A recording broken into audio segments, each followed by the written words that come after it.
Welcome to Fact Power FM. We are here with Divine Intellect 9. I'm Osa Amore, and today we're here to discuss Intellect 9 and his music, as well as the Sabian discussion in general. And just want to know, how are you doing, Divine? Peace, Goddess. Rahubat. I'm doing well. I'm grateful to be here. I'm happy to be with my cousin, my brother. Again, getting some divine and intellect 9 wisdom as we like to share with the folks, on our experiences and everything that's been going on in our lives. And this is a really good day today because me and brother intellect 9 been sharing some videos and some stuff that took us back a little bit. So I'm excited about this show. Brother intellect 9, man, how you doing, beloved? How are you? Rahubat, I'm good. How y'all doing? Blessed. I wanted to, man, there's so much to cover today, man. I wanted to dive in a little bit about some of the material that me and you shared over the past couple of days, as it pertains to some of the artists that were part of the movement, part of the Sabian community, part of the Nuwaubian community. Let's talk about that a little bit, because I know you as an artist had a chance to rub elbows with those brothers personally.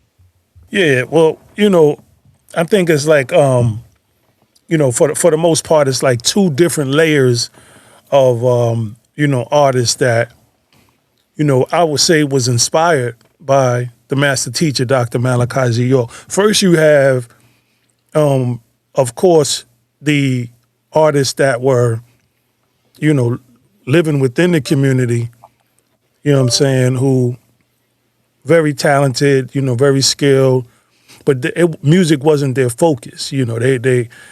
They were there to, be part of the whole process of, the whole community dynamic. Living for and by each other, and just being part of that whole, dynamic of, group economics. Then there's another layer of people who were artists and musicians that were inspired by Dr. York, who were actually very successful in the music business. We can go all the way back to the religious days, all the way up, to the current. There's on Tamaray, there's been artists, that well, let me take you first back a little further, in New York, and we lost also on the video, but in New York, on Bushwick Ave, there were always, different artists that had, proclaimed to be Nuwaubian, proclaimed to be, students of the master teacher. I'm not going to say follow, but just students. They would read his literature. They would come to the bookstore, and they would actually incorporate a lot of what he taught into their music. Everything from hip hoppers to R&B. You would hear it, and of course, a lot of times people didn't realize that Dr. York actually had busloads of artists, specifically hip hop, busloads of artists that he would have come, to the land, before Eatonton, Georgia. We were upstate New York, and he would have busloads of artists come up there, and he would actually, be, showing them how to succeed in the music business. He will be giving them classes on it, And, if anyone can recall that whole, 80s era of hip hop going into the 90s, was very, it was very Nubian influenced. You had, you had Tribe Called Quest, you had Leaders of the New School, you had, there were so many groups that were, directly influenced and following, just the recipe that the master teacher was given. KMD, just so many, man. De La Soul, Jazzo, and dealing with things in you know, today's world where you see a lot of people who are talking against the master teacher, Dr. Malachi Z York, and just being weird within themselves. They're being weird. It's like, you proclaim to be a Nuwapian, but then on the other hand, it's like, you allow people in your interviews, you allow the person that's interviewing you to discredit the master teacher, or say something slick. You know what I mean? And that's just, when you talk about loyalty, you know what I'm saying? That's just a clear symbol of you not being loyal. That's sucker shit to me. You know what I'm saying? I don't care who you are. You know what I mean? If you proclaim that you are honorable person, and you about loyalty, and you about respect, and then just in general, and then you go and you do, you cling on to, our culture and our way of life when everything is blossoming and looking good. You know what I'm saying? In the moment we under the gun, you know what I'm saying, you turn your back on us. You know what I'm saying? You allow the slick shit to be going on. You know what I'm saying? And I've been behind the scenes in the music business for a long time. You know what I'm saying? I've managed artists in the music business. I've produced for artists in the music business. I've written for artists in the music business. So, I'm not a stranger to it at all. And so a lot of things that I see that's going on by artists today who did benefit from the master teacher, Dr. Malachi Z York, not just the culture. So all that slick talk about, the culture was cool, but, the man himself, the man himself was the one who put a lot of people on. The man himself was the one who was giving you the recipe. The man himself was the one who was giving you bags of money to go ahead and do what you needed to do from a perspective, because your label wasn't taking care of you. And so, a lot of people out there that are just running their mouth is real crazy, but you know what? Intellect know what time it is. And so, you know what I'm saying? Intellect know what time it is. You know what I mean? I always been the kind of brother that's just in the cut. You know what I mean? I'm there. You know what I mean? I've been all over this planet, man. You know what I'm saying? In the back of the room. You know what I'm saying? I was never the kind of person that wanted to take the spotlight or even pronounce, my presence. You know what I'm saying? But, I have been in plenty of situations, and been in plenty of rooms, and been in plenty of environments and plenty of communities where I have seen the master teacher, Dr. Malachi Z York, personally give instruction to several musicians and artists, specifically hip hop. We know about the R&B. I hope we know about the R&B influences. You know what I'm saying? You got greats like, you know what I'm saying? You got greats like Erykah Badu, Indie Music Soul Child. You know what I'm saying? And that's that's just a small part of the list. You know what I'm saying? Back in the day on Tamaray, I opened up for somebody called Mickey Howard. You ever heard of her? Absolutely. You know what I'm saying? So how is Mickey on the land performing and not a Nuwapian? You know what I'm saying? When you came on the land, you were a Nuwapian. You know what I'm saying? The master teacher didn't classify you being a Nuwapian based on, how many books you read or any of that. You know what I'm saying? He declared you a Nuwapian based on your understanding of unity. You know what I'm saying? Right. We used to all kind of people coming together. I personally heard him tell people that said themselves they were not Nuwapian, but he said, "Why you say you're not a Nuwapian?" And they're like, "Well, because I don't study like you all do." You know what I'm saying? And he said, "Yeah, but you here." You know what I'm saying? So it's not about how much you got in the tank. It's that the fact that you are present. You know what I'm saying? And that's all. Your light coming on. If your light is coming on, you already on the Siratal Mustaqim, the path towards enlightenment and self-empowerment. And you bring up a good point, beloved, because Dr. Malachi Z York, he mentioned those kinds of people And a lot of times when you talk to him or you listen to some of his recordings, he mentioned that there were people in some of those meetings when he was giving lectures and giving teachings and doing them. He mentioned that there were some people that were going to be like that were going to kind of wear it when it was convenient and throw it aside when it's not. So he kind of was aware that those kinds of individuals were in the room with us. So that's a really interesting point that you bring that up. And the Nuwapian community kind of thing started in the 80s, right? So it's interesting how that music, if you're a real hip hop head like myself and Brother Intellect, then you notice the shift in hip hop around that time to more conscious music. So and I directly I think that was a result of the culture waking up, and that had some mostly to do with his writings and his bringing people into the enlightenment of self-empowerment and who they really were. So definitely a good point there, man. And you have been in the industry for a long time. Tell me a little bit about some of your dealings. I know you opened up on Tamaray. So tell us a little bit about that. The Tamaray experience, Yes, of course. There's been several things, man. There's been several things. Back in the day, I had a song called God in the Flesh. You know what I'm saying? And that song was about the master teacher. You know what I mean? And so, going down to Georgia and, getting set to, do a sound check and all of that type of stuff. You never really know who you're going to, who else is going to be performing. But you do know, very successful artists are going to be here on this land, and they're going to likely perform.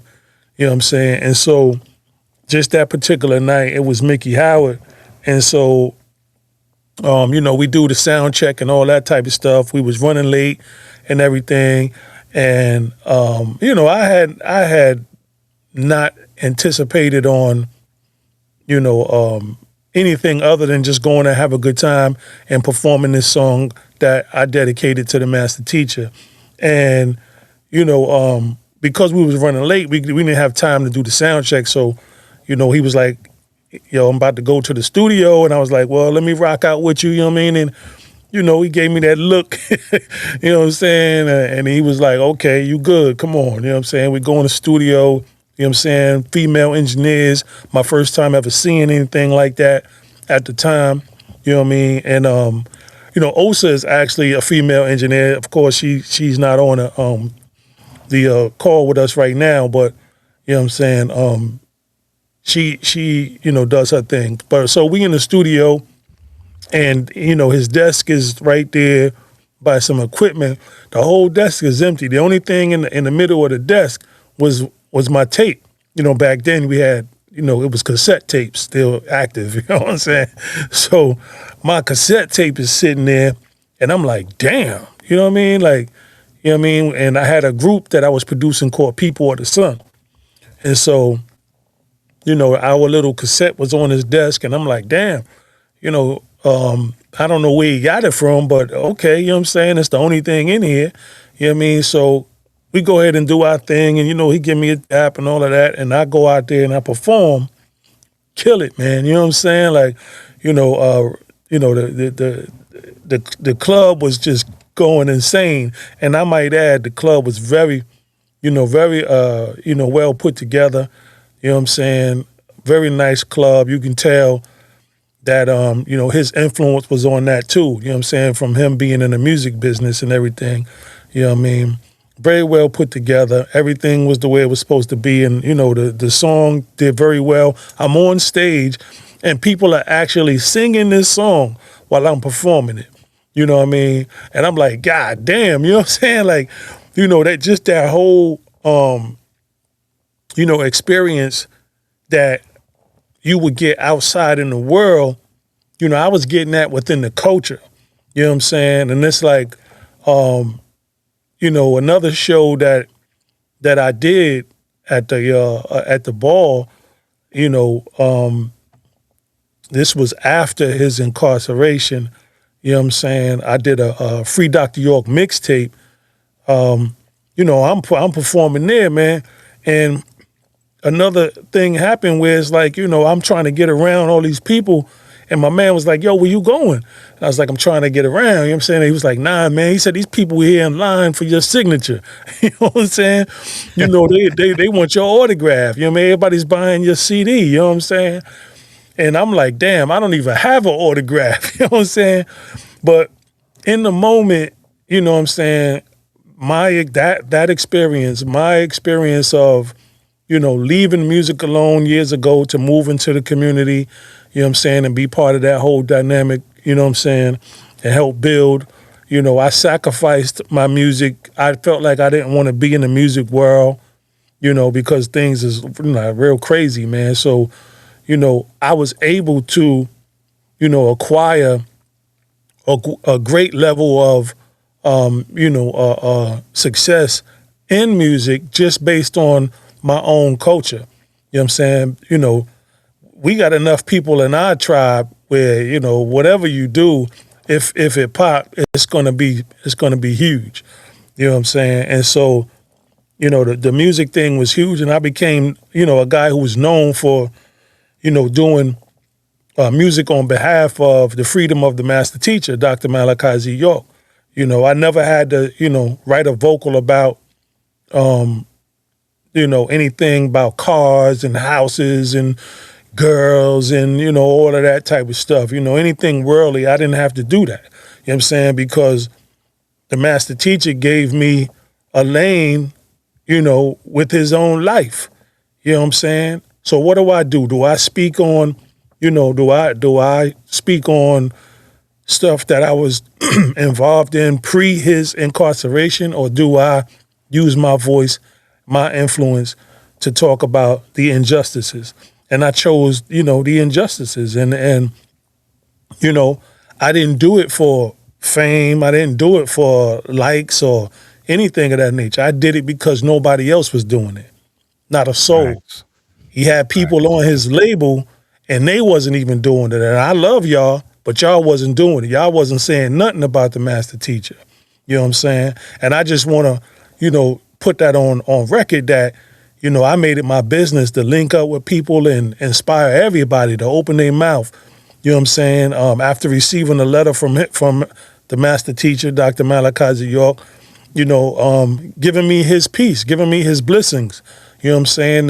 To take this whole message and this whole, you know, situation, this whole case to the world. You know what I'm saying? I was still,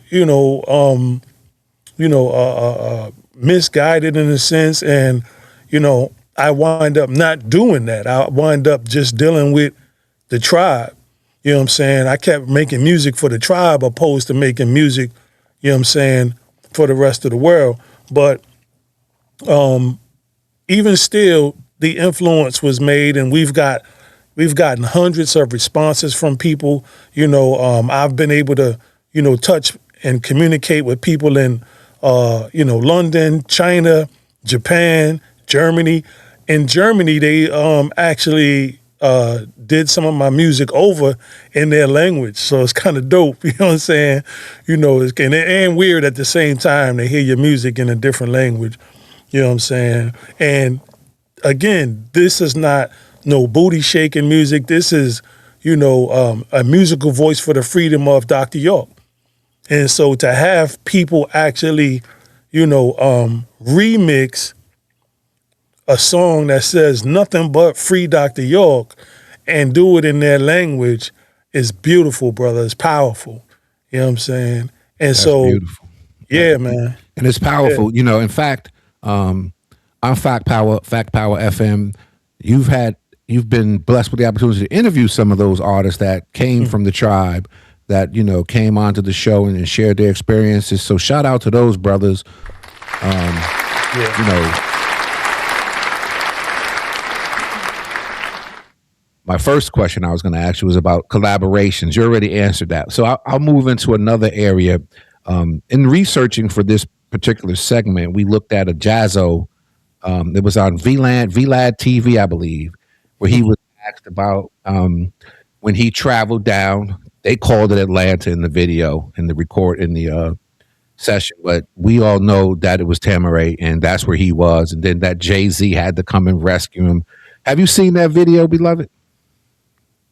I not only did I see the video, you know what I'm saying, I was, very present during that time. Okay. So share with us a little bit about that video and your take and how you feel about that, because in my opinion, he didn't really he kind of downtoned a lot of the stuff. That's just my opinion. So what's your take on it? Well, let me just tell you like this. I know Jazz personally, you know what I'm saying, and so with Jazz, and I'm gonna just be honest, you know what I'm saying. With Jazz, you don't know who you gonna get. You know what I'm saying. You might get the Jazz that has honor and respect for the master teacher. You know what I'm saying, or you might get the Jazz that will not be disrespectful, but he will allow disrespect to be present. You know what I'm saying? So let me share something with you. You know what I'm saying? So Jazz O had this whole crew of his once him and Jay-Z, was having this beef and everything. We was trying to I forgot what record it was, but I was managing one of the artists that Jazz O had put on named DiBiase. You know what I'm saying? And DiBiase, I mean, the dude was just fire. You know what I'm saying? So I was managing him, and they had Brooklyn Zoo, Jesus Jones, but they pretty much, they had like a crew called Immobiliari. You know what I'm saying? And so DiBiase was like next up. It's like you got Jazz, and Jazz is kind of like seasoned already, and what I mean, it's time for a new energy and all of that. So DiBiase was next up. But from everything that I was experiencing, Jazz kind of like, shitted on DiBiase. You know what I mean? And when I was personally shopping their material, the records was dope, but when I was shopping their material, nobody wanted to touch their stuff. You know what I'm saying? Radio stations didn't want to play it. Other producers was like, yo, my man, you know what I'm saying? I'm talking about industry people was like, yo, you don't want to mess with that, man. Say, what could we do with that? You know what I'm saying? Because Jay-Z pretty much blackballed the whole, anything that had to do with Jazz O, Jay-Z blackballed it. You know what I'm saying? And so I ain't even gonna talk about Jay-Z, but he blackballed a lot of stuff, and that's what shut down everything that Jazz-O did. But for the most part, my conversation with Jazz-O was like, what's good, bro? You know what I'm saying? And he was telling me about, I didn't know anything about what was going on. He told me out of his own mouth that, Pops, who was Dr. Malachi Z York, was like, yeah, you can come down and do your album out here. You know what I'm saying? And he was like, okay, you know what I'm saying? But then, when he got out there, he realized that, like, he couldn't do the album there. You know what I'm saying? And I was like, why you couldn't do the album out there? He was like, cuz, man, you know what I'm saying? You know what I mean? You want to smoke and all that, have a little drink or whatever, you know what I'm saying? And, you know what I mean? It's like, you feel funnier doing that around Pops, and, you can't do that there, you know what I mean? So that was his excuse for not recording an album on Tamaray. You know what I'm saying? For me, you know what I'm saying? I was like, yo, like, why do you need to smoke weed and drink alcohol to record an album? You know what I'm saying? Some people do. Some people need that. You know what I'm saying? Because they don't have a natural connection to the forces that would inspire them to create music. You know what I'm saying? And so some people have that. You know what I mean? You turn down an opportunity to record an album on Tamaray because you couldn't smoke or drink. And so those are the very elements that, we speak against shit like that. And we try to inspire people to say, hey, you can be more creative, you know what I'm saying, than, writing music to narcotics and drugs. You know what I'm saying? That's telling you what's your message going to really be if this is your influence?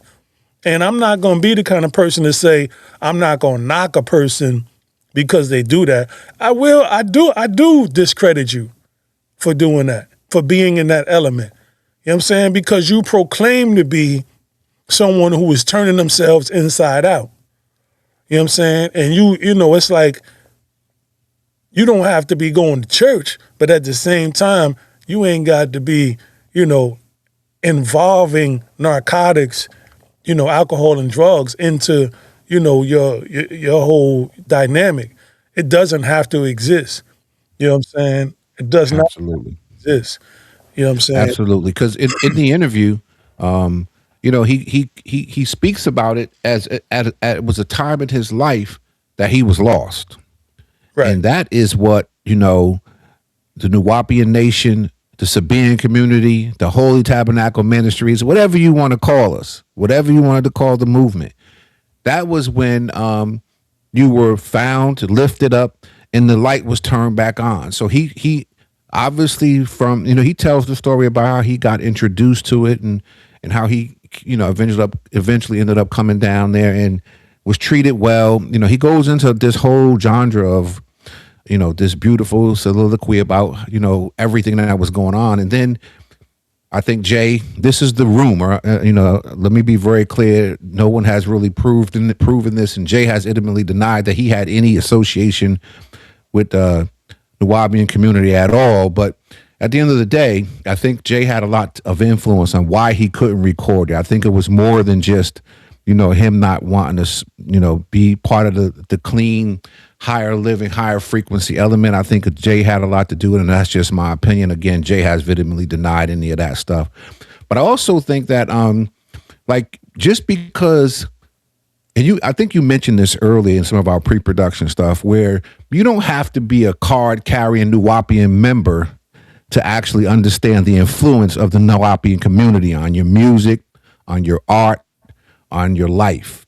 And I think that for me, that's what I would like for people to see, or at least to come clean more with when they're on these interviews. I just felt like Jazzo kind of played down where he was and what kind of inspired and inspirational things happened to him at that low moment in his life. He kind of skips over that and downplays it.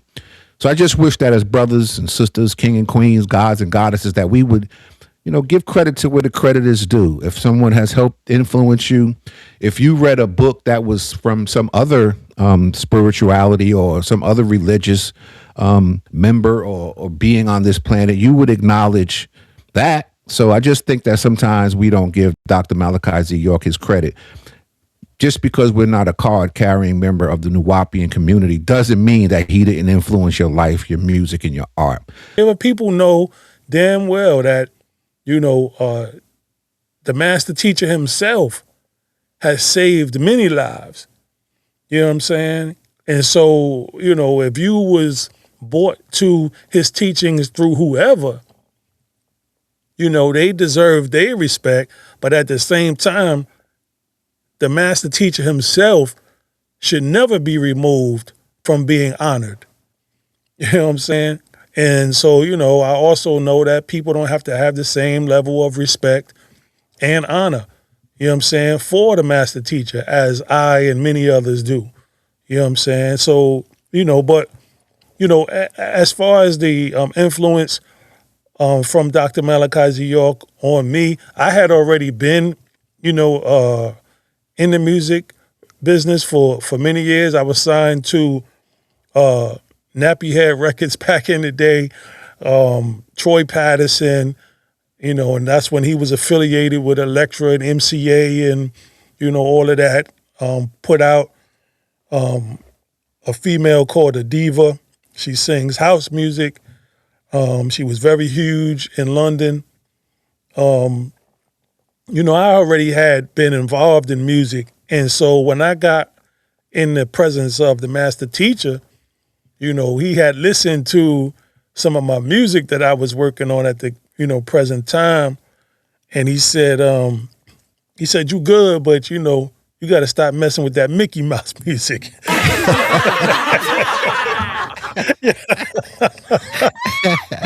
So, Wow. you know what I mean? I'm like, yo, man, what the hell is Mickey Mouse music, man? You know what I'm saying? And so he would he would just say little things to let me know that he was official. Like, one day he said you you got to stop using I had a 4-track recorder. And I remind you, this is back in the day. I had a 4-track recorder that I would do my demos on. I would reference my material on that. And he heard something that I referenced. And so he said, you got to stop recording on them 4 tracks. And I said, how you know it's a 4-track? How you know I recorded on a 4-track? And he was like, what? He was like, oh, you doubt me? Like, yo, he said, okay, so what'd you use then? And I was like, a 4-track. You know what I'm saying?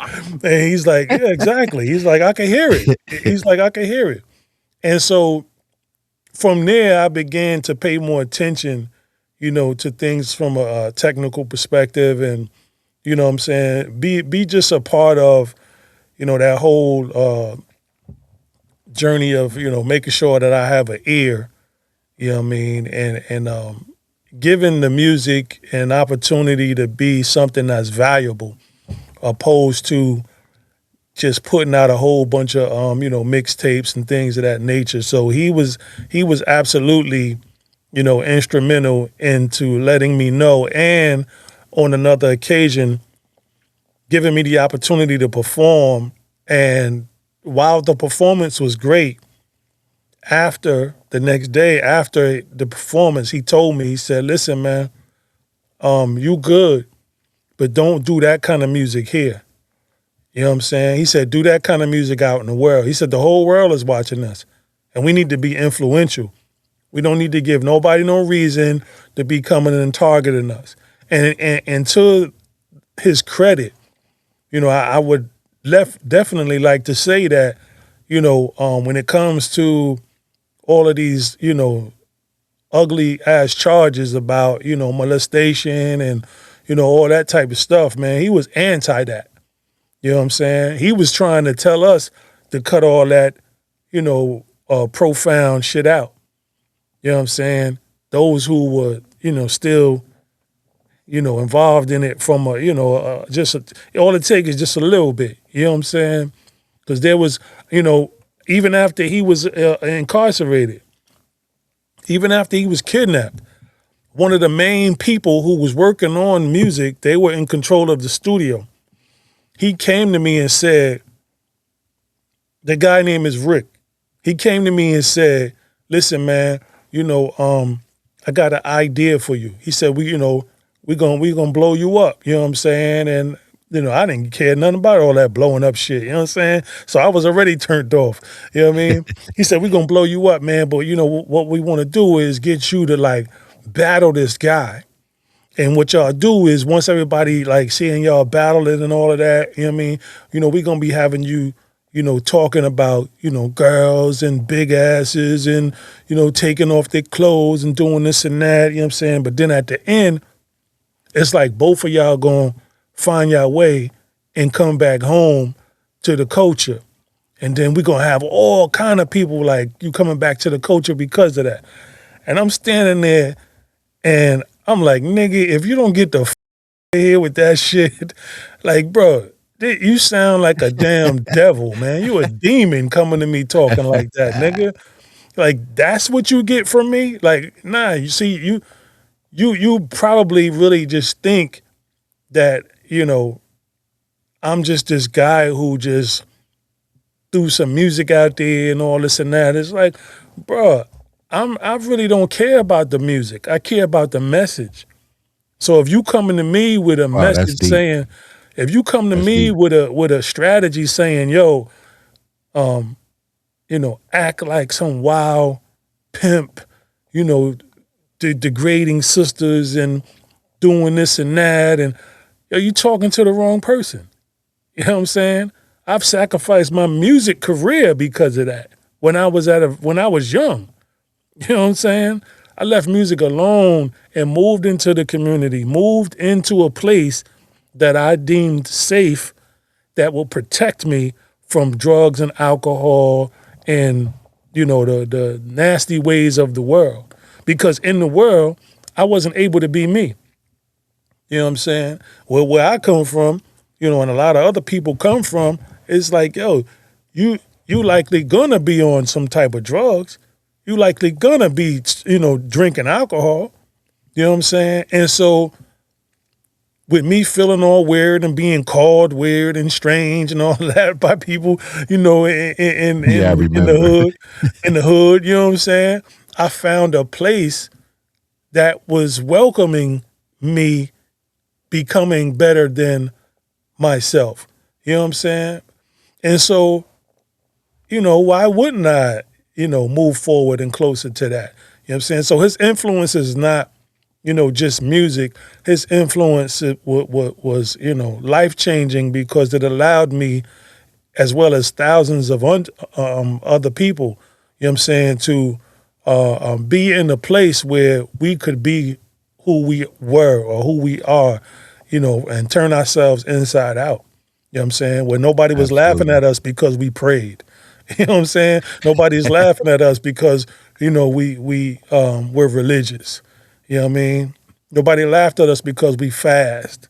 You know what I mean? So, nobody laughed at us because we spoke about the things that we saw spiritually, the things that we may have dreamed about. You know what I'm saying? This was, a regular conversation within the community.